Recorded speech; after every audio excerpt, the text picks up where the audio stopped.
waiting for somebody to get online. Oh man, was hoping this was already premiered so I can watch it before I leave for work. 15 minutes. I'll be back. Shadiq TV. Okay, brother. I'll be here. And I am solo for right now. That is. All by myself. Don't wanna be. Yes, we are introducing her today. Should be interesting. Should be interesting. I don't want to talk to 6 people. Say what's up, folks. I'm not all by myself anymore. Happy, joy. Introduce yourselves, because I'm going to get into it. Don't forget to say hello to the fam. Hey, that's right, my brother. Yes, I will say hello to the family for you. Star Studio, hello, man. Hello, my brother. How are you? Who else? My name is Rune from the UK. Rune, I love it. Okay, I love it too, brother. Yeah, we're gonna get into it. This is been quite a week, I should say. A lot of you don't know, I'm in major transition right now. The last couple of projects, you know, I've been wanting to go back outside of the box, if you know what I mean. So I've been deliberating whether or not to get a console. The console I like is upwards of about $15,000. I could spend that money, but I would have to justify it on the back end. And right now, at this time, I can't. So what's going to wind up happening, I'll probably be using a summing mixer. Okay, so ipso, the reason why I wanted to get the bus comp, and ironically, Warm kept this a secret because I was in talk with Bryce at the last AES, and his lip was tight. So when I saw it come up as an advertisement, I was like, oh, this is going to be good. So yes, questions, because this is going to be very structured. There's something I want to say about the unit that you'll probably experience when yes, dangerous music is one of the best ones. Obviously, coming from a person who dangerous music was a studio downtown in Manhattan, and after they closed it, this guy, I guess he was the tech guy there, he broke off and created dangerous music. So yes, and he has a very good handle on console technology. So yes, they are one of the best summing mixers out there. But back to my original point, a lot of videos you're going to see about this unit are going to be people randomly twisting knobs. And I never fully understood when I understand the reasoning behind it, because you're on limited time when you're on a video and you can't show every detail and nuance. But when it comes to a bus compressor is that exactly. It's meant to, well, let me take it from my perspective. I come from the analog domain, whereby when you were dealing with tape, you had limited headroom. So in order to get all that information onto tape, well, you needed to tame what was coming out of the console going to the 2-track tape machine. Okay. With that in mind, you needed a compressor to limit exactly what was hitting tape, because tape, if you hit it too hard, it would distort. Now, obviously, fast forward to right now where we're using DAWs, it's a lot easier and you have a lot more headroom. And are the plugins good? Yes. I'm not going to say that they're not. But for my ear, and I've talked to a lot, going back to my original point about mixing outside of the box, I've talked to a lot of my colleagues that I've, you know, admired along the way, and those who just have spent a good portion of their career on the board. And a lot of them say the same thing. It sounds great coming out of the box, but it sounds better coming out of the console, going through a mastering chain of sorts, out back to a 2-track recorder. So that is how I'm going to be structuring the studio from this point forward. I'll be coming out of the box. I'm going to have a dedicated mastering recorder, if you will. Back in the day, it will be 2-track tape, but I'm going to be using an outside of the box mastering chain. I've tried in the box. It works well. I've done quite a few recordings in the box where I bounced back into the session, the 2-track information. It's good, but I don't know. Maybe, it's like I pop my cherry on a console and, you don't forget your first love, if you know what I mean. So back to my original point. Okay, no more being silly. What I'm doing right now, I'm going to, I've already made the first pass. Like I said, originally, a lot of these videos that you'll see, it'll be a lot of people randomly twisting knobs. No. What I wanted to do today was record all my B-roll for the upcoming review video, which it'll be this Friday. And I wanted to address two things from a technical perspective, okay? So when you're dealing with mastering for iTunes, they have a benchmark and a guideline that you must adhere to. If you don't, they will truncate your information and it'll jack up your stream. If your person is streaming from iTunes, it'll compromise, rather. If they have to truncate your audio, it will compromise the quality of your stream coming from iTunes. That is a fact. Just like when you're dealing with any other mastering house, like back in the days when I would have to take things out for mastering, what you would have to do is adhere to certain guidelines when you're mastering for CD. When you were mastering for vinyl, you had guidelines that you had to adhere to, especially with vinyl. Why? Because that bottom end, if it was too bottom heavy for vinyl, what would happen, it will cause the stylus to skip as you're cutting, the disc. And that's indicative of a mix that was too bottom heavy. So again, fast forward to right now. When you're using I won't say mastering, a bus compressor, the purpose of the bus compressor is to contain the information going out, and in this case, back in the day 2-track, in this case, iTunes. So I'll be using my the TC Electronics Clarity M.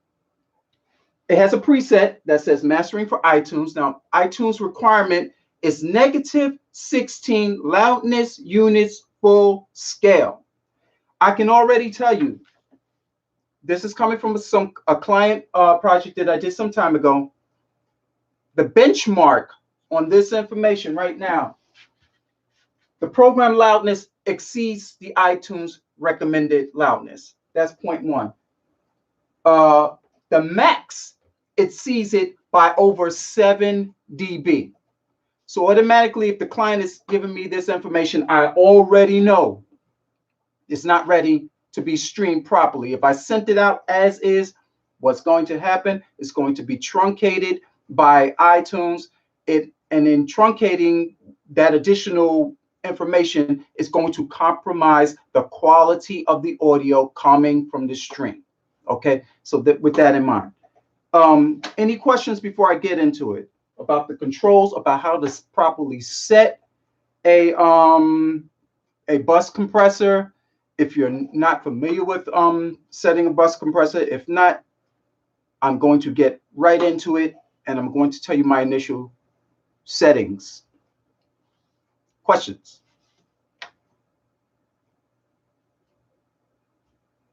Nope. Okay, let's get into it. If you have any questions, just leave them in the comments. I'm going to get my secondary camera set up right now. It's going to be recording. So this information, again, is going to be available on Friday. So for your perusal, if you will, it'll be available on Friday. So you can see the actual graph. Now, on the Clarity M, it has what's called the radar. And what the radar does, like any other radar, is tracking your audio, the signal, as it's being recorded down. You can see in real time where you're peaking on the radar.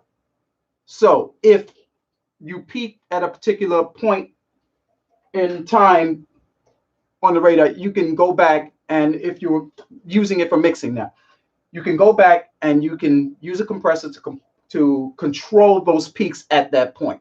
In our case today, I'm using it for bus compression, i.e. going out through what would be considered a mastering chain in a professional mastering studio. They normally go out of the audio into an equalizer of sorts, through the bus compressor, back into the session. Again, that's just for right now. My future setup going forward will have a separate, 2-track recorder. But for right now, I'm recording back into the session. And with that in mind, the ratio for my first pass. Now, and again, this is for the purposes of not turning any knobs. I'm going to give you the rundown. I'm using a 10-to-1 compression ratio. Rather, it's limiting, not even compression. That's a limiting ratio. Left to right, the threshold is set at -8. Okay. My attack time is 0.3 of a millisecond or 3 picoseconds. The ratio, like I said, is 10-to-1. My release time is 1.2 seconds. Why? This is a dance track, okay?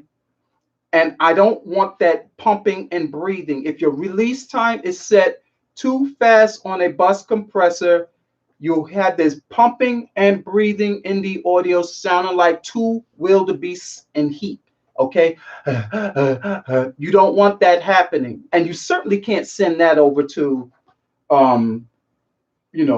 a mastering house if you're going to have further mastering done to it, because that constant up and down motion of or for iTunes, the constant up and down motion of the audio is going to be ridiculous. Now, here's a good feature on this compressor. It has a high pass frequency whereby you can control, because this is a dance track again, I can control whether or not the bottom is being tamed by, let me rephrase that. Let me rephrase it. The high pass frequency is set at 125 hertz, which means any information below 125 hertz will not compromise or cause the compressor to react. Okay, so that's what that's set at. If you had it set at off, every kick drum hit is going to cause the compressor to react in a way that may not be pleasant to the sound. So I'm trying to avoid the kick compromising the way the compressor reacts. So I set that at 125 hertz, and the makeup gain is at 6 dB. Okay, because on the average, I've noticed that when I was at 10-to-1, it was giving me a gain reduction of about 8. So I set the gain reduction at 6 to 8 dB. So let's make the first pass, and I'm going to reset. You can't see me resetting the clarity in, but know it right now. I'm resetting it, and this will be available on Friday. I'll show you what the information looks like. So we're setting. I got let me go here, setting that. And the track was produced by Nathaniel Johnson Jr., a very talented dance producer here in New York. And the title of the song is Gave It My All. I'm going to record approximately 3 minutes of audio, of which you can ask questions at the time. If you have a question, you can leave it in the comments, and I'll try my best to answer it. And let's get it on and pop it. And okay, here we go. Let me put the compressors in. EQ is in. The transformers on this thing, kind of cute. That's one thing. Kudos to Warm Audio for throwing the transformers on the back end, because this thing, it's clear, but it adds something to it, man. It's got a little bit happening. So let's get it on. EQ set, bumped up 40 hertz. Typical EQ for mastering. You're gonna scoop out the mids. Low mid scooped out at 350 hertz. High mid scooped out at about 2K, and put a little sheen on top at 12K. Okay, EQ is in, compression is in, and let's get it on and popping. Here we go. This is pass number 2. Set a new playlist in Pro Tools. New. Boop. Gave it my all. And again, any questions, leave it in the comments. Here's the track. Okay, mastering for iTunes, -16. Bam. Here we go.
So far, the program loudness is approximately 1 dB below the iTunes requirement of -16 dB full scale.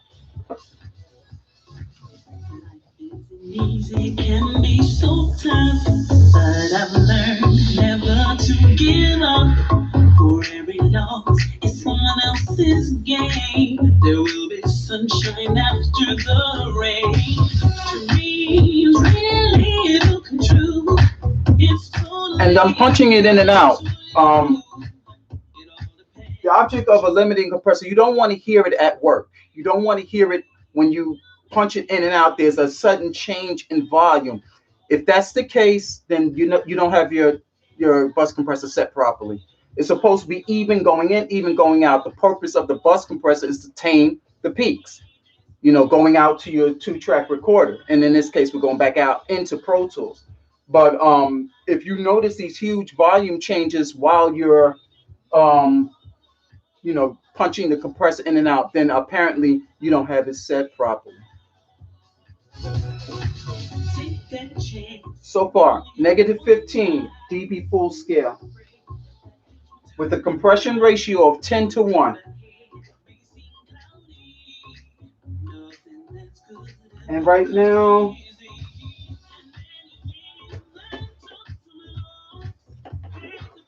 again, peaking at -8. So I have the right amount of makeup gain on the back end. So when I punch it in and out, which I'll do right now.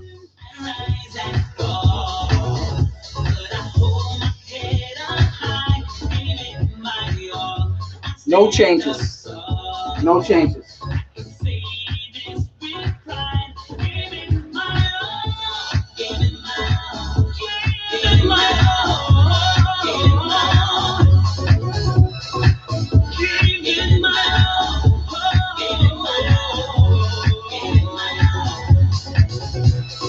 Don't go through life wondering what if or what could be.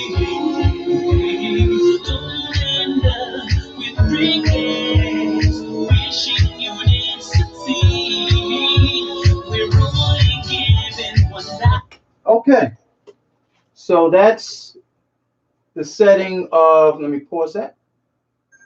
Okay, So with the compression ratio set at 10:1, and the settings that I mentioned to you earlier, if I'm mastering for iTunes, which has a requirement of -16 dB full scale, I came in at -15 dB full scale, which means I'm a bit over. So let's switch to 4:1 ratio and make some changes real quick. Or rather, you know what? Let's go back. I'm over. So let's go back. Let's make some changes so that I fall within the guideline. Let's reset. Okay, and let's play again. Reset.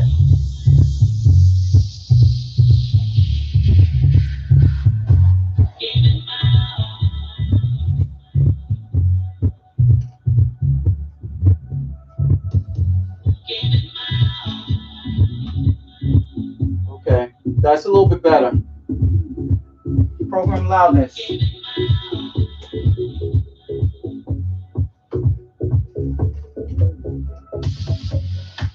Much better, much better, much better. I'm at -16 decibel full scale. So I'm below the radar right now. Let's record that.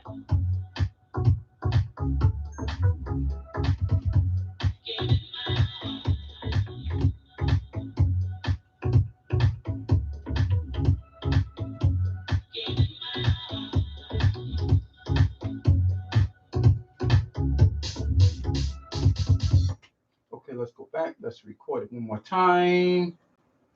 And again, the purpose of this is to, to give you the example in a controlled situation, because to be randomly turning knobs on a piece of equipment as soon as you get it is, I don't understand videos when I see it like that. It's like the piece of equipment is a tool. How do you properly use the tool, to achieve the goal that you're trying to achieve? And if the goal that I'm trying to achieve is mastering for iTunes at -16, and I got a meter right here telling me that I'm over, then I need to make adjustments on my tool so that it falls within the guidelines. And that's what we're doing right now. So I was at -17. Okay, so I'm below. Let's try this pass one more time.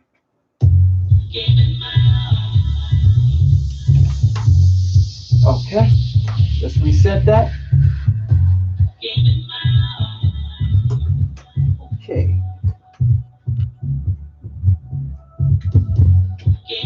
All right.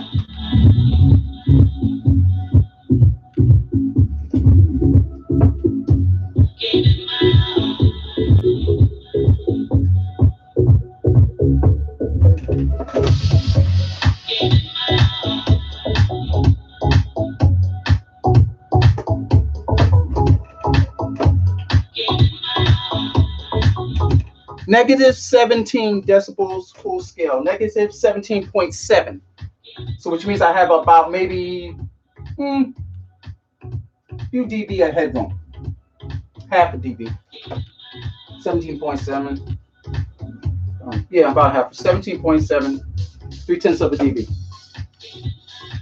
I wish I could cut away so that you could see the radar, because on the radar it has this ring that says -16 at the top. So as soon as you peak above it, you can see where you're peaking in the audio. So I'm within the guidelines. But I really won't be able to tell until the vocal comes in, which is about right now. Life isn't easy, it can be so tough, but I've learned never to give up.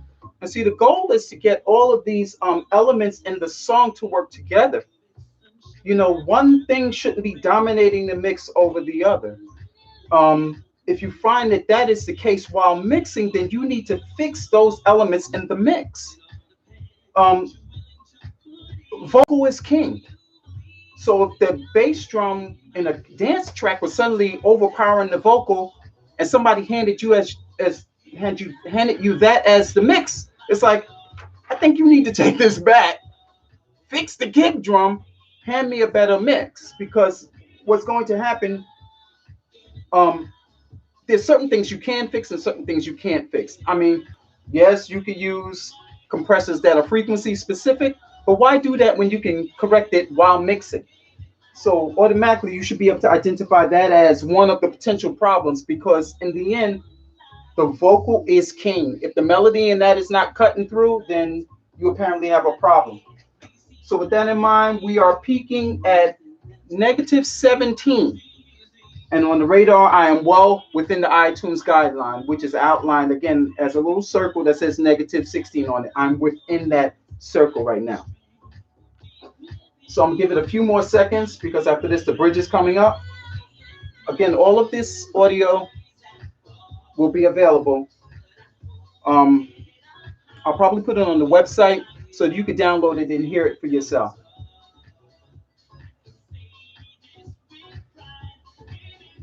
Any questions? Sorry. What is the speed of attack and release for this song? The speed of the attack time is, they have an extremely fast attack time of 3 picoseconds. And the release time, because it's a dance track, you want that information held. So that, again, like I said earlier, you don't have this constant pumping and breathing.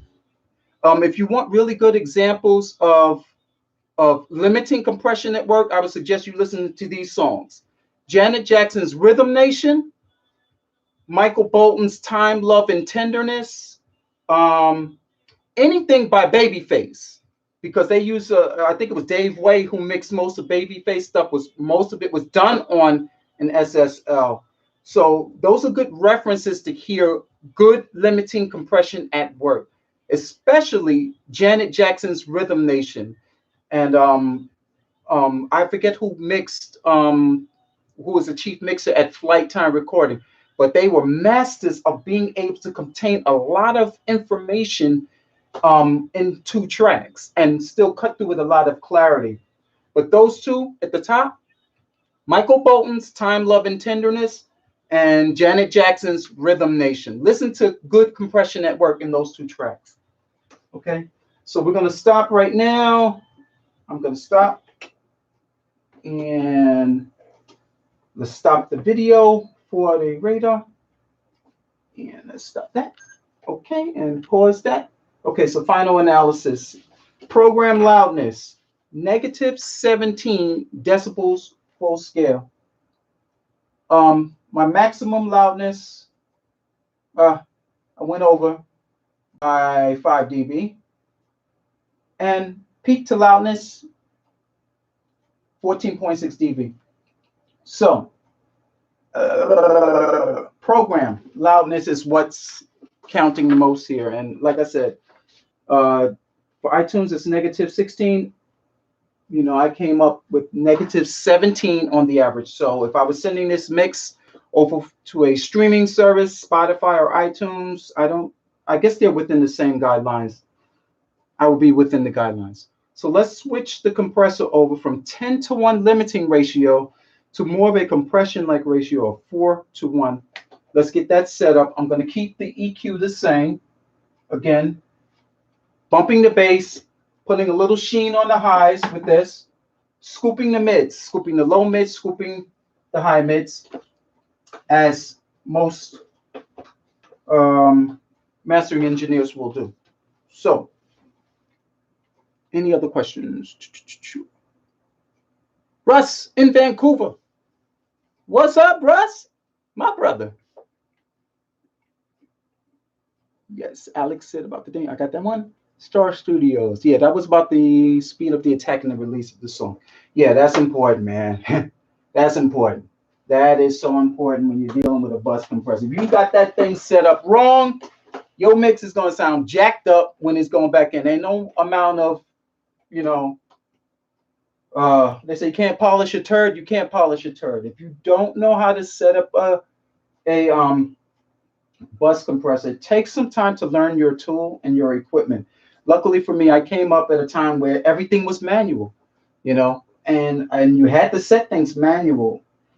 And in the case of something as dynamic as as a dance track, yeah, man, you could really bust that up if you had that compressor pumping and breathing, because it's the release time and the attack times are not set properly, and you know the threshold is all over the place. You know, of course, you want to tame the peaks, but you know you got to have that attack and that release time have to agree. The good thing about the Buscom that I like for the novice is that you can set the release time to auto. I mean, of course, there's a caveat with that. You will have to play with it, and of course, you're going to use your ears to make sure that you know to make sure that you don't have that compression artifact, if you will, of you know that constant pumping and breathing. But if you're uncertain with how to set the release time, then having it on auto is a great place to start. You know, one rule of thumb that I learned, you know, way back in the day, say when you're in doubt about where to start with a compressor, I always kept this in my head. Start at -10, make your adjustments as your threshold, 3 to 4 to 1 if you're using it for vocals. Limiting ratios or anything 8 or greater, but use your ears with a threshold of -10 because those are good guidelines to fall within. I'm keeping the threshold at -8. I'm going to change the ratio from 10 to 1 to 4 to 1. Anyone who doesn't know what that means is that for every 4 dB over, 1 decibel gets by. Okay? So it's going to react a lot differently. Let's get that set up. I'm going to change the release time to 6 seconds this time. I mean, what's it? 0.6 of a second? Yeah, 0.6 of a second to see what the reaction is. If the reaction is a little questionable, then I'm going to go back to the 1.2 seconds. So let's see what that sounds like for the track real quick. That was Gave It My All. That was 4 to 1. Let me change the name of the track. 4 to 1. No, that was 10 to 1. Gave It My All radio edit, 10 to 1 ratio. Bam. Okay. Okay, I can't use these. Whatever. 10 to 1 ratio. Boop. Bam. Bam. Okay. So let's change over to a new playlist. Pop. And okay. So this is going to be 4 to 1. Let's reset real quick and hit the track.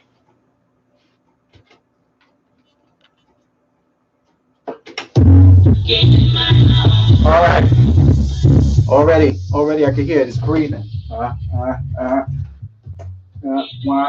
So I need to address that real quick.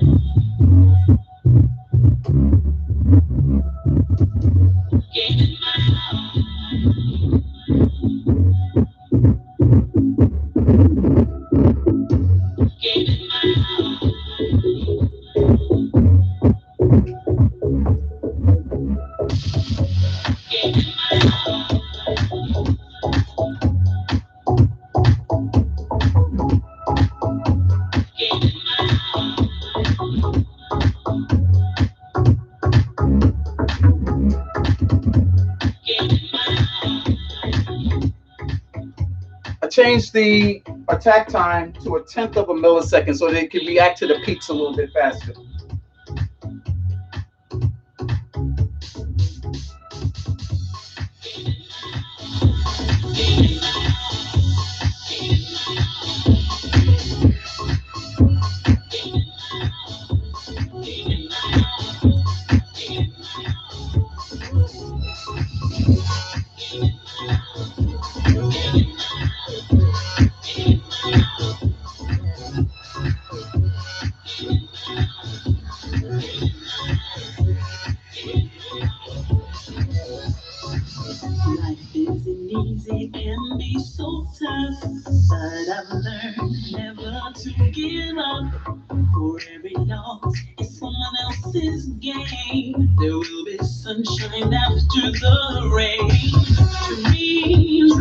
Here's a little irony for you. The ratio of 4 to 1. This is, no, it's not weird, but the ratio of 4 to 1 seems to do a larger job of holding the audio in a steady place than 10 to 1. I have it currently set again at the threshold of -8. I have a faster attack time of 1/10 of a millisecond. Ratio 4 to 1. Release time of 6/10 of a second. I kept the high pass filter in the same place, but I had to bump up the makeup gain because it was doing so much of this. It wasn't breathing. It was breathing at first, I take that back. But it's really, I won't say squeezing the audio, but you can hear that sound is a lot more contained. And that could be good or bad. It depends on the client. This is an experiment in a control situation where I'm using the Clarity M to verify my peaks. But that might be what the client likes. I mean, you could give them this mix, you know, as long as, again, it's not pumping and breathing, but they may like it. And to be able to have that level of variety coming from a unit that's rivaling compressors twice the amount of money, $699. I think that's pretty damn good. Pretty good. Pretty good. I have the transformers engaged. I don't think I'll ever, if I'm doing a dance track or any other type of highly dynamic music, I don't think I'll ever take the transformers out because of the mojo that it's adding right now. But the by and large, that's the by and large right there. So let's make a pass. Let's reset the radar. Oh, pause. Reset. Back to 0. Okay, again, we're mastering for iTunes. -16 decibels full scale. We must fall below that. So that would be -18, 17, 20. That might be a little bit too much or too squeezed up, but anything below that amount. Anything above that, not cool. So if it goes at peaking at -14, no. We must stay within the -16 guideline. Let's double check our settings. Threshold, -8. Attack time, 1/10 of a millisecond. Ratio 4 to 1. Release time, 6/10 of a second. High pass filter engaged at 125 hertz with a makeup gain of 8 decibels. Let's double check. Let's reset. And let's hit and see what type of reaction we get from it now. And here we go.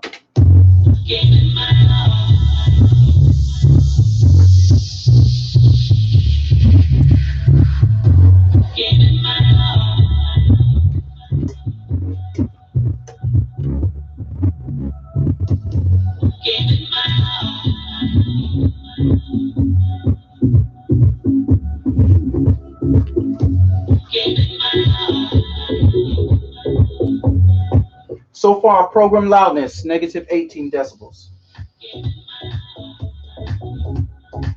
I like the sound too. Let me switch to the Auratones.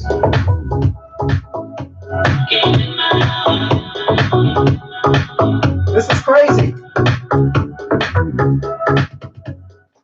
The kick drum is doing work on little Auratone speakers, man.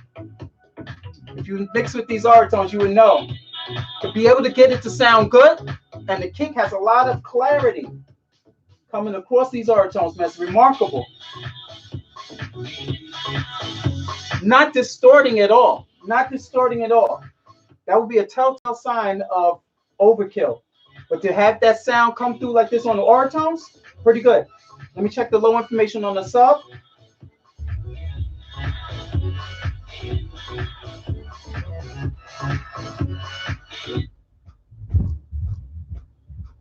Nice. Check sub out.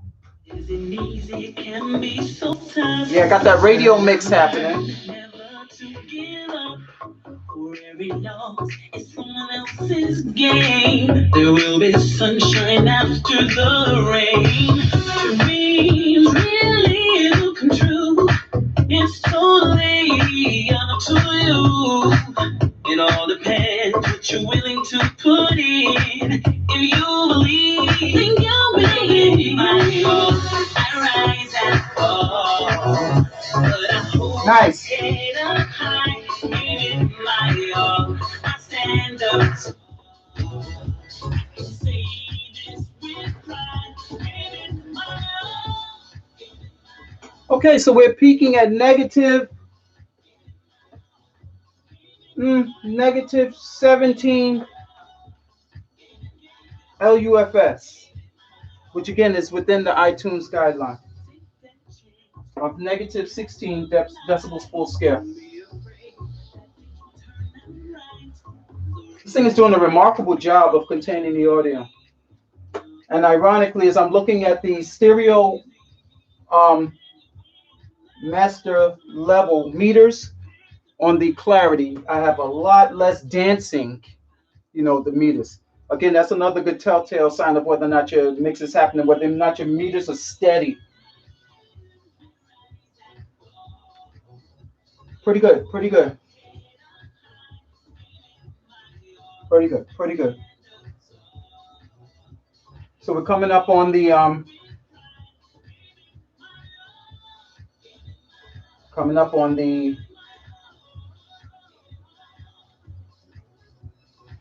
bridge in a minute.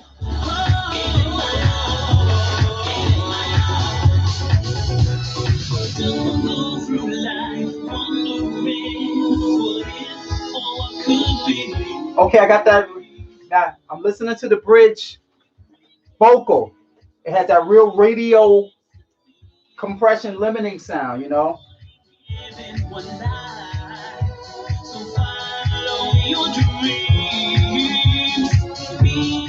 Like this vocal is sitting in your face, like right here, in your face, not moving. It's like someone's talking right at you.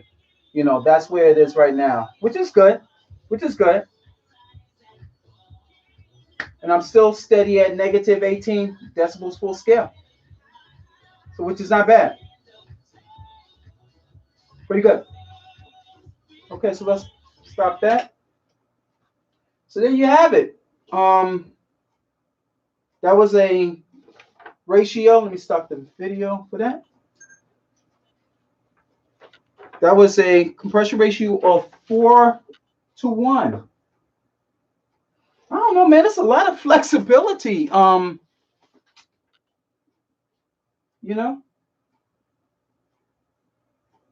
Maybe it's just that I haven't been, behind an SSL in a long time. I think the last time it was at Unique Recording. I was there with a producer friend of mine, Dana Reed. You can look him up. He's a guitar player here out of New York.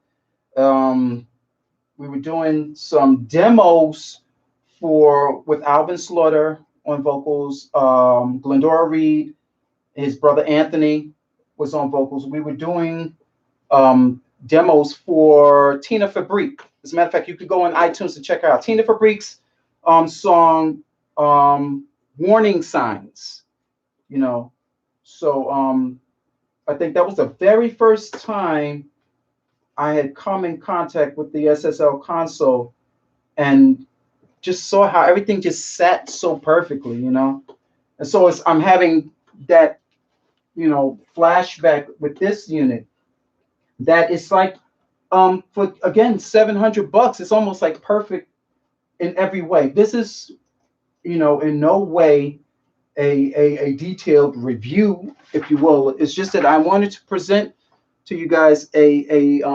circumstance where we're dealing with a piece of equipment, a tool that's going to be used in a particular way for a particular purpose. Now, with that in mind, who is this for?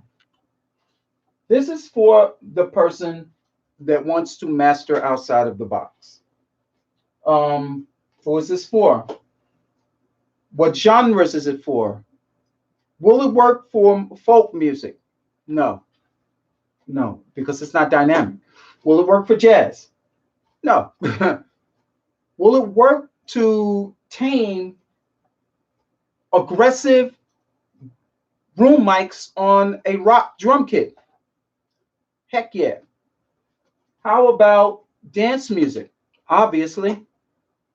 Um, how about compressing the mix of a like dynamic guitar driven, pop rock song? Yes. These are great applications for $700, right? Think about it. 700 bucks. It sounds light years better than a plugin. I mean, it can't, no. And here's the kicker. With Pro Tools, you could set up an I/O and use it, keep it connected to the I/O and use it as a plugin and have the best of both worlds. You have an analog piece that's kicking some analog goodness back into a digital recording, So again, you really can't beat it. So there you have it. Okay, let's answer some questions. Does this bus compressor have good analog sound? Yeah, man. Yeah, I don't know if you just heard my spiel about, having a flashback being a unique recording with Dana, but yeah, man. Yeah. I mean, yeah. You're going to have people that's going to, say things about warm audio. That's fine. But if I could teleport myself 20 years ago and have access, because this stuff that Warm is putting out right now, there was no way I was able to afford this as a kid. No way. No way. So we owe homage to Rupert Neve. In 20 years, when I am older and you are older, we will all owe homage to Bryce and his crew at Warm Audio, because they took the technology that was great back then and reintroduced it, and now look at what you got. You could not think about how much an SSL console cost. I mean, I think about the amount of studios that were in New York that went under because they took out these leases on SSL consoles, and here you get a chance to own a SSL styled bus compressor for like 1/100th of the cost of the console. You can't beat that with a bat. So to answer your question, it sounds great. How does it compare to the SSL version in your opinion? I can't say anything other than the fact that it took me back to that moment when we were recording warning signs. You could go on iTunes, type up Tina, Tina, Fabrique, Fabrique. It was for a gospel record that she was doing for I forget the label, was out of Nashville. The demos we were doing were, the title of the song is Warning Signs. That's where we recorded demos. So it's taking me back to that point in time where I remembered that sound. It's just like you hear it for the first time. Like the first time I heard a NEVE console was like, oh snap. You know what I mean? Because these consoles have characters. And, once it falls on your ears once, you know it when you hear it. You will know Trident consoles when you hear them because they have a certain sound. Most of the 90s and late 80s and 90s projects coming out of Nashville, a lot of them were cut on Trident consoles. A lot of BB and CC1, as most of you, if you don't know my history, I came up in gospel, so a lot of BB and CC1's records were done in Nashville, and they had a sound. The Harrison console has a sound. Janet Jackson, The Time, those consoles have characters. NEVE has a character to it. This has a character to it. And then Bryce and the guys took it up a notch by putting transformers in it. If I had one beef about SSL, I remember saying that it sounded, kind of cold, and, it was a digital console, and it had everybody, oh, it has such a sterile sound, to borrow a term from the 90s, but, it was its character. So to answer your question, you're getting a pretty good piece of kit for 700 bucks. More questions. Hi from Greece. Hello, my brother from Greece. How are you? Mine is coming today. Mr. Suspense, good for you, man. Take time to learn your equipment. Don't fiddle with the knobs.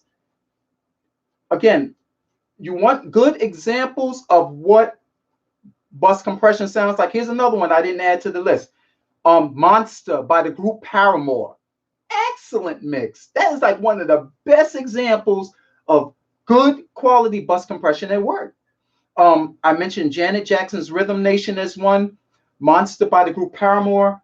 Time, Love, and Tenderness is an excellent example of good bus compression at work. And Time, Love, and Tenderness by Michael Bolton. For the Sake of the Call by Stephen Curtis Chapman is another good reference for good bus compression, because in that particular song, he had full band, he had full rhythm section rather, along with huge vocals coming from a choir. So how do you contain all of that? You got to be able to have your bus compression set properly to make sure that the mix translates well. And again, we're going back some 20 plus years with these songs, save Paramore, but those are good examples for you to refer. If you don't know your equipment is going to, you're going to be dissatisfied. Oh, this doesn't sound right. Blah, blah, blah, blah, this, or you're going to find fault with it. I say sit down with it. Let your ears, like when I was in music school, you had ear training. Well, if you're an engineer, you need ear training. And I just gave you some good songs to listen to so you can hear quality bus compression at work. I mean, how do you know how to set something if you've never set it? If you've never experimented with what, breathing sounds like in a compressor, So back to the warm unit, I'm answering some more questions. Would it work with hip hop? I would have to, that's a good question. I'm going to reach out to a good friend of mine who's a great hip hop producer, has great ears for mixing it. And see if I could get a track from him, something that's not commercially released, something that he's just working on, and I will check it out. Jay-Z had a song. I'm not big on hip hop, but there was one that's resonating with me right now. It was on the not Reasonable Doubt, the album where he's sitting on something, and it's a blue album cover. But that was like some of the best mixing and another good example of bus compression at work. But I will find out that title.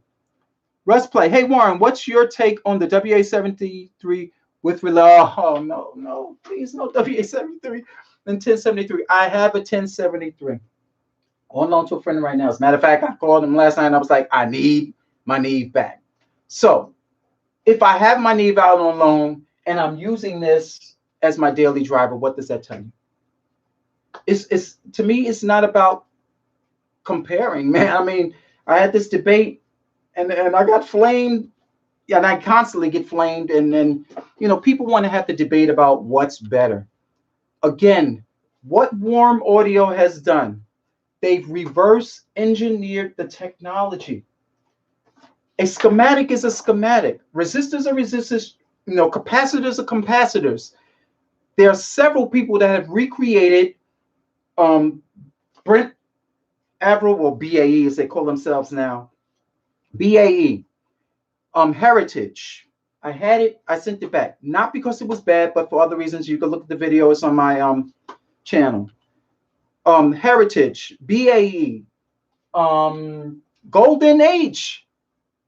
It's what are you putting? Warm has put quality components into their stuff.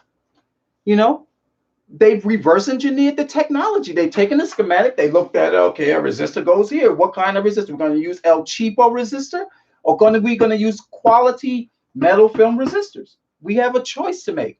So think about it. When you're buying a Golden Age mic prick, maybe they use cheap Chinese resistors, no name brands, that crap out over time. The only way to get quality quality out is to put quality in. And that's what Warm has done. At a price point that's affordable for virtually everyone. Again, when I was a kid, I couldn't afford this stuff, man. I mean, I have a NEVE 1073 now because I scraped pennies together to get it. You know, that's a $1,000, preamp. You know, and here the guys at Warm, they come along and they introduce a preamp for like with, you know, a quality EQ section for $800. You can't beat that with a bat. Because I'm telling you, the BAE unit, maybe the build quality is different because of their hand soldering, hand this, hand that, and maybe Warm has a different approach to the manufacturing process on the whole that is different from BAE's, and you know, what you're putting into it is quality components. You know, so how it compares to an actual 1073, there's a video on my channel where I had a friend come in and he played guitar for me, acoustic, and we recorded with my 1073, and I used the WA73. The sound is focused as you would expect from a NEVE piece of kit. It's focused. If you move the mic forward, of course, you're going to get proximity effect. All the things that you would expect a preamp to do, you know, when you're using it. You know, does it have the character that it would have when I'm driving it hard? That's a question, you know, and a testament to the components that go inside. Garbage in yields garbage out, period. I've used a Golden Age pre that crapped out on me. I wanted to give it a chance. You open it up, you look inside, it's like, oh snap, what is that? Oh wow, what kind of transformer is that? Yikes. Ooh, El Cheapo capacitors. You know, metal film resistors are good. You know, quality capacitors can't be beat. Capacitors have to hold electricity over time.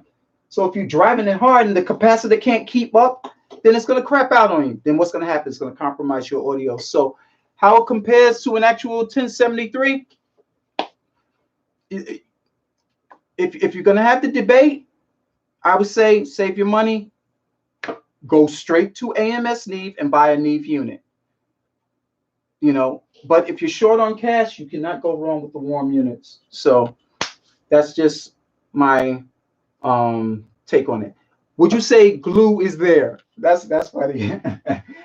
Yes, it is reminiscent of a point in time when, like I said, I go back to the when we were cutting tracks for demos for the Tina Fabrique record with Dana Reed as the producer. Well, Glorious Records, that was the label. Glorious Records out in Nashville.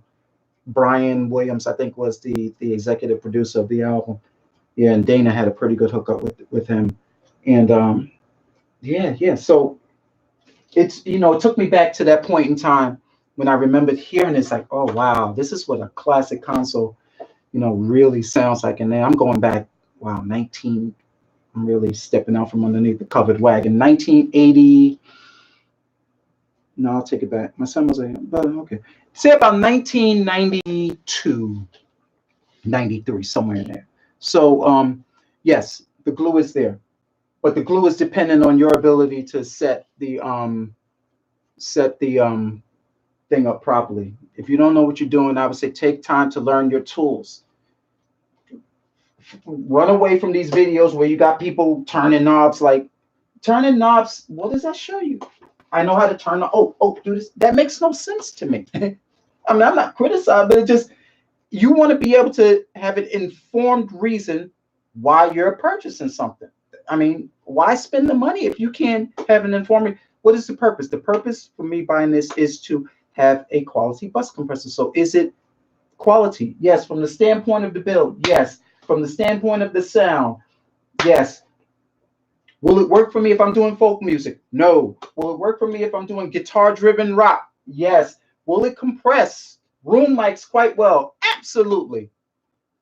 You know, you get in the best of both worlds. So, you know, Warm has really put their foot, and they took it up a notch by adding the transformers in the back. Really impressed, you know, coming out of the gate.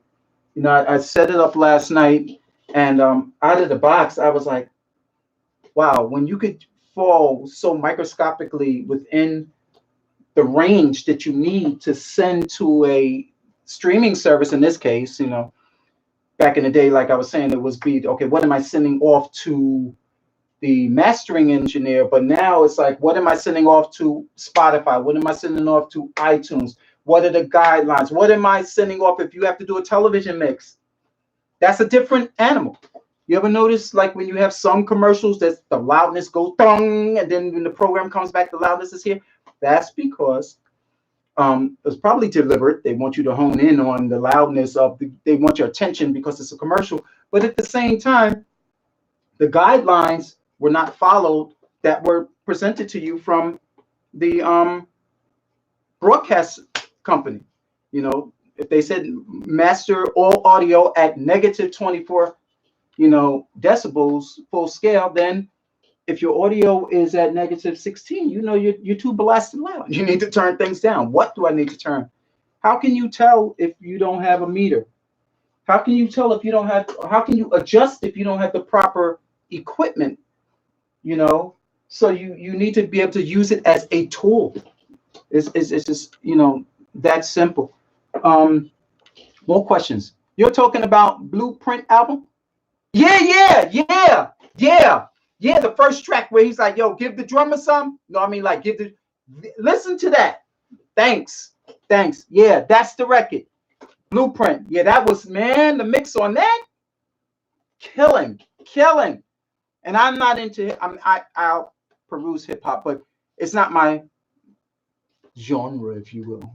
I'm a jazz musician first. Okay. What can I use them for? What's the difference between the TB12 and the WA73? The Tone Beast 12, I believe, someone could chime in and correct me if I'm wrong. The TB12 is modeled after an API 312. You know, and API's technology is much different than NEVE technology. By virtue of the transformers used, you know, maybe the way the unit is manufactured, excuse me, or any number of things. I just know NEVE is known for the girth and the fatness that they have, and that's coming from those Carnhill transformers. So that's why when people, you know, little warm stuff sounds, I'm like, you know what's inside this thing? The same thing that's inside my 1073 Carnhill transformers. So again, all Warm did was reverse engineer the sound. Expect to have something with a lot more girth in the WA73 and a lot less for the Tone Beast 12, which would probably sound great for acoustic guitars. I would probably use it for. I don't own one, but if I was reaching for it, that's what I would use it for. Maybe acoustic guitars. Strings, it would probably sound fantastic on strings. Maybe hard-driven electric guitars, because I think you could change the tone in it. You could change the sound. I think there's a nickel or an iron core transformer. So they give you some flexibility and really, you know, crafting the tone with the Tone Beast 12. The WA73 is pretty much more specific and NEVE sounding, if you will. Okay. Okay. What? Yeah. So I answered that question. What can you use them for? Primarily for, like I said, guitar-driven stuff with the Tone Beast, and maybe with the WA73, I would use it on vocals first, you know, so that I get that girth without having to worry. Okay, well, I could fix it in the mix. Is better for me, you know. And my advice to anyone thinking about these units is get it right going in. Get it right. Get out of this, you know, being a plug-in junkie. Oh, I can fix it in the mix. Although these plugins have come a long way, you know, it's nothing like getting it in going right. Because again, if your front end is correct, the back end becomes easier. You got to use less EQ, you know, to fix stuff in the long run. So you can't go wrong with these units. I would love to see Warren's audio take on a Tube Text class. A Fairchild, my brother. You know how much a Fairchild costs? listen, it's wishful thinking, but I have a friend that has a tube tech. As a matter of fact, he used it on, if you want to hear it at work. As a matter of fact, when I mastered Dolores Bowman's record, which is on iTunes as well, the mastering engineer, who was Duncan Stanberry at Frankfurt Wayne Mastering, uh, he drove the tube tech really hard, and I really, at first it was like, oh God, but it's an acquired taste if you're driving it, because the saturation on the transformers yields a sound that you have to be really on board with or not. It's one or the other. But a Fairchild, yeah, man, Jesus, dude. I mean, the closest thing to a Fairchild right now is a Manley Verimir, and I can't afford that. I mean, I can't justify spending $5,000, but the Verimir, yeah. IGS Audio has a unit out now that sounds pretty good, but the Tube Tech and the Fairchild, very close in sound and timbre, but the Fairchild wins every time. Oh, with that in mind, let's just cover one thing with regards to, yeah, I forgot, this was one of my notes as well. I think I just want to leave you guys with this. And is any more questions? I think the unfair child for 9,000 is, yeah, they sound pretty good. The modern takes on Verimute compressors. Let's talk about that for really quick. What type of compressor is this? This compressor is a VCA, voltage controlled amplifier compressor, that uses the VAT2180 chip. The VAT2180 chip is featured in virtually every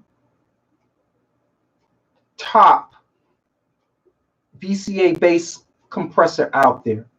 It was David Blackmer, who was who started DBX. That's his technology, pretty much. So you're ensured from the gate of getting a quality sound out of the bus comp by virtue of just, again, what's inside. The 2180 is world renowned. You can Google it. You will see that every major manufacturer uses that chip, just about, in their dynamics technology. FET compressors are like the 1176, which again is a fast reacting compressor, great for vocals, great for giving you a little bit of mojo. FETs maybe wouldn't work at controlling the mix. Optical is another, compression technology. But what we were talking about with the Fairchild is a Verimute, and that is the creme de la creme. But for those who just are starting out, who want a little creme de la creme for their mixes, you can't go wrong with the Warm Audio Bus Comp. Questions? Stam has a Fairchild 3900, but be ready to wait. Yeah, that's another thing. Yeah, and you got to pay like a deposit up front. I'm not too crazy about that situation, sending my money outside the country, like that. I figured like this for the money. I would stick, if you're in America, I would stick with Manley. I'm not saying that they make bad products, but if you're sending your money all over the place, that's just me. That's just my opinion on sending money outside the country just to get something started. I mean, manufacture the things and offer them for sale. That's how I feel. But Manley also has the new mute that is out, which is also a very mute compressor. So, you have options. So with that in mind, rapid fire, the build quality, excellent. Easy to set, yes, provided you understand the relationship between three things: the attack time, well, four things, well, all things: the threshold, attack time, the ratio, the release time, and the makeup gain. You must understand those things well in order to get the maximum bang for your buck out of this unit. Other than that, then you might walk away, thinking that, oh, because you don't have good enough facility with how to set it, oh, it's not functioning properly. And it's not that. It's the thing is that it's a compressor that has a specific purpose. So if the specific purpose is to control the output of a stereo signal, then use it for that purpose. Don't try and run a bass guitar through this thing. Come on, it's not built for that purpose. Get a specific tool for that. Get an 1176. Get a warm WA76 for that matter. These tools are very specific. This is a very specific unit. Use it for its intended purpose, controlling the dynamics coming out of your tube bus, or controlling the dynamics of a stereo pair of fill in the blank, which might be overly loud. It might be drums. It might be a crushed guitar cabinet. It's specific. Use it for those purposes. I need water because I got cotton mouth. Okay. Any other questions? So we went through it. That's it. With that in mind, I appreciate everyone who is tuned in. I really do appreciate you guys hanging out. You see, I have the Rhythm Studio t-shirts, which will be available on the website shortly. Again, to recap, if you see videos where people are twisting knobs randomly, like they're losing their mind, that's not giving you a clear picture on how this unit should operate. It's a very specific piece of kit to be used in a very specific circumstance, that being controlling the dynamics of your 2-track mix or some other stereo source which needs its dynamics controlled in a particular way. It will have a learning curve. Give it a chance.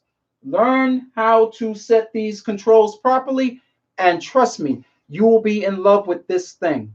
To get a good idea of what good bus compression sounds like, listen to Monster by the group Paramore. If you are into hard guitar-driven rock, if you want a pop perspective, listen to Michael Bolton's Time, Love, and Tenderness, which will give you a good example of what good bus compression sounds like. Or if you want to get the sound of good bus compression from a hip-hop / pop perspective, listen to Janet Jackson's Rhythm Nation. Those are very good examples of good bus compression at work by great mix engineers. This is a specific unit to be used for a specific purpose. And warm audio, somebody asked another question. Love you guys. I was trying to sign off. But here we go. One more question. Warm audio, WA76 versus Clark & Technic 1176 KT. Yeah, I'm gonna tell you the reason why I got the Clark & Technic, and this may seem a little trite on my part, but the VU meter was like kind of sexy on it. I'm not saying the warm unit is bad. The VU meter on that thing and the layout was kind of sexy on it. I purchased it as a review unit, strictly to be reviewed. But when I opened the thing up, it was like, oh snap, oh snap. Again, when people are putting their foot into the way they build stuff and warm, KT76, not KT76, what's the warm WA2A, oh, you were asking about the WA76. Okay, I'm on the KT2A. WA76 Clark & Technic 1176. Okay. Who's the winner? Again, there is no clear winner in situations like that. Specific tools for specific circumstances. You got to look at it from that perspective. This is the best way I'll put it. Stay with me for a second. Years ago, and I'm going back some time in my life, years ago, to acquire 1176s, LA 2As, owning, and even today, the SSL, you know, I think the X Logic or whatever they call their bus compressor, these are expensive units. They're expensive. You could either afford it or you can't. Back in the day when I was starting out, I was primarily a tracking engineer, freelancing downtown at varying studios. And these were pieces you aspired to. They sounded great. You couldn't afford that. I couldn't afford it. I didn't have the money. But here, fast forward to this point in time where now the patents have expired on a lot of this technology, and people are just taking a schematic where, all you did was, okay, I'm going to take this resistor and I'm going to connect it to this transformer. You can't see it, but I mean, well, you can't see what I drew, but I drew a resistor here and a transformer there. They took it and they reverse engineered the technology. I mean, young guys coming up now have no excuse for not turning out quality. I mean, you can rely on plugins, but the outboard technology and everybody. I had a conversation with Bob Clearmountain at AES last month, and he was saying the same thing. I was like, in the box, out the box. He's like, oh, out the box, of course. He got that huge SSL in his studio. Al Schmidt, top engineer, in the box, out the box. He's like, I tried the in the box method. I like the sound coming outside the box. So if you come outside the box and you got great gear to shape your sound, how can you go wrong? How can you go wrong? You really can't go wrong. So I mean, there's no winner. The technology is all the same. Now, if you put crap resistors and crap transistors, transistors, crap capacitors and crap transformers into a unit, what are you going to get? Crap, But you think companies like Warm, who is, considered new jacks, companies that are, Clark Technic has been around for a long time, and now Behringer owns them now. Do you think in today's market, where the competition has somewhat leveled the playing field, they want to jeopardize their good name on putting crap out? No. The technology says, listen, the days of crap are over. I'm going to reverse engineer a 1073. I'm going to put good guts inside of it, and I'm going to put it next to, there's no magic. Even when you talk about making music, there's no magic bullet. I used to be caught up on that too. Well, if I could just, have a better fill in the blank. No. In the end, it's about what? The song. I've done records on far less quality equipment that is currently has been sold thousands of records.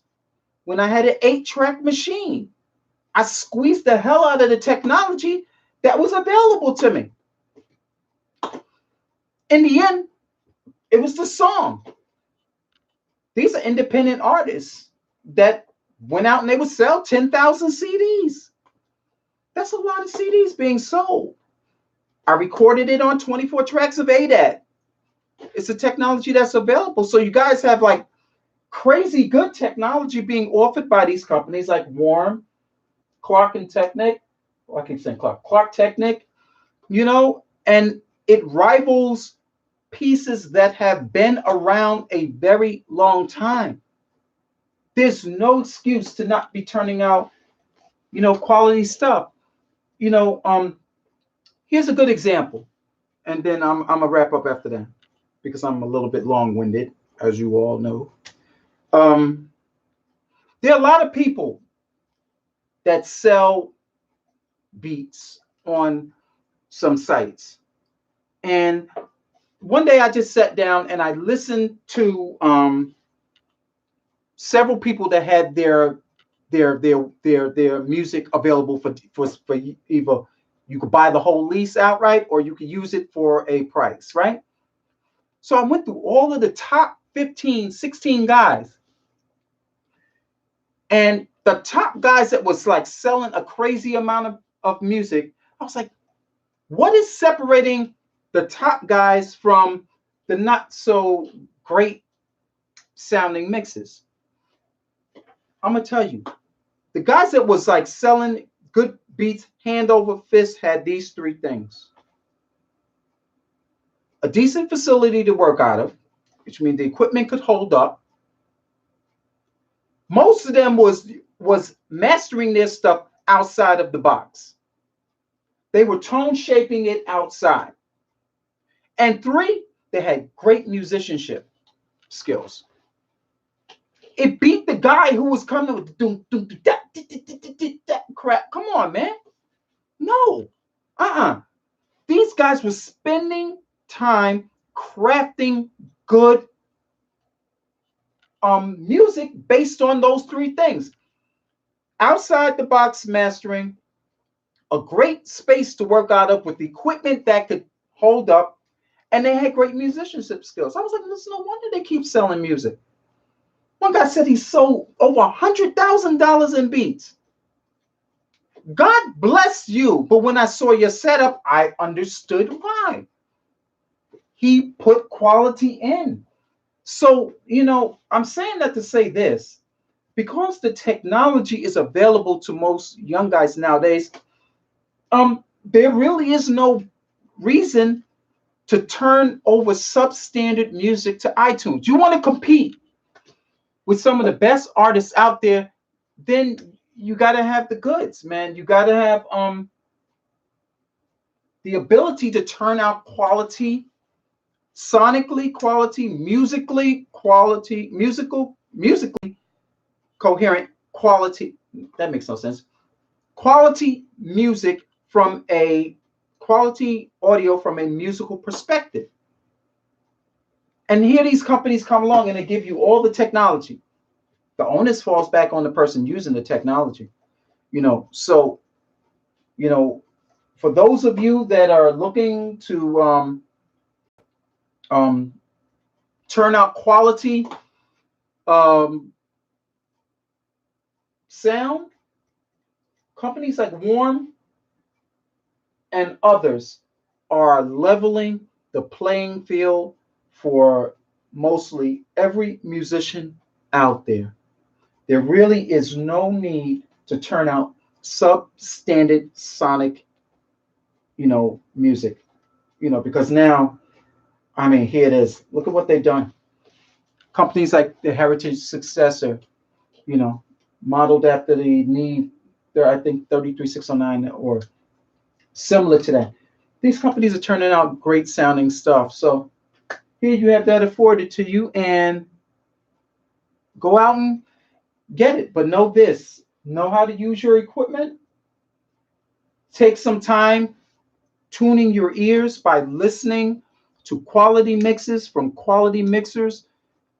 There's so much, there's so much information out there that you could digest, but get it from a source that is doing what you want to do. It makes no sense taking advice from people who are just doing this as a hobby. Reach out to the pros. Reach out to Dave Pensada.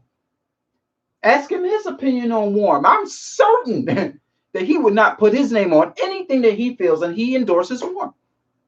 Sylvia Massey endorses Warm. These are people that got walls and walls of gold, platinum, Grammys. Come on. You think they're going to put their name behind something that's like substandard? Think again. The playing field has been leveled. This is a good piece of kit. And it's feature rich. So without further ado, it is now late. It is 2:27 Eastern Standard Time. I appreciate you guys hanging out with me. The Warm Audio Bus Comp is a winner. Okay. So with that said, Love you guys and peace.